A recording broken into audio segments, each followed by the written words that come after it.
Okay, small pause. I just want to notify you that this is an update section and that here we're going to cover Android hacking. So in this small section, we will cover the exploitation of the Android devices. Now, even though this is considered mobile hacking, compared to what we already covered by now in Metasploit Framework and other tools used for payload creation, Android hacking won't be much different than that. As usual, we will craft a payload with our Kali Linux machine, and we will try to gain access to an Android device. However, you will see that this isn't quite easy or practical in real life as hacking a Windows machine, for example. Why, you might be asking? Well, you will see. There are many steps the target has to perform in order to execute our payload. However, if we make them do it somehow, we will have complete access to their Android device. Another thing is, some of you probably won't have an Android device laying around, so to make this accessible to anyone, we will be downloading and creating an Android virtual machine. That's right, we're simulating a mobile phone with this virtual machine.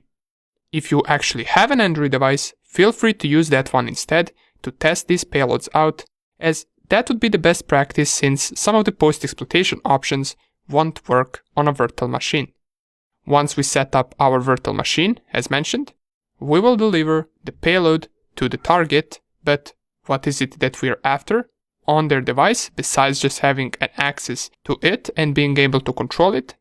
Well, we want to, for example, extract all of the contacts from that mobile phone. We could also read the messages as well as send messages from that phone, and we can check if the device is rooted, and we could, as usual, download and upload files on that system. Those files can be images, applications, and other file types that we want. You can try opening a camera and recording, but most of this stuff we won't be able to do on a virtual machine.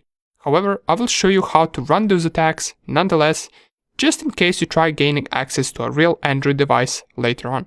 Most of these things we will achieve using our Metasploit Framework tool.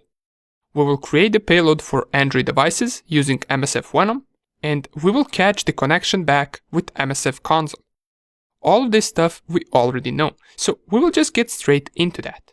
But besides all of this, there is one more interesting thing that we will learn for the first time, and that is how we can gain access to a target device that is not on our network. That's right, for now we only attacked and exploited targets that are on our own local network. But what if we, for example, want to send our payload to the target in a different country, with different router and different devices on its network? Is it the same process?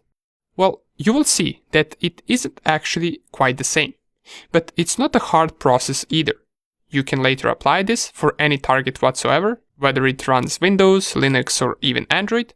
This will work on all of them in case they are on a different network. Nonetheless, enough of talking, and let's get straight into hacking Android devices.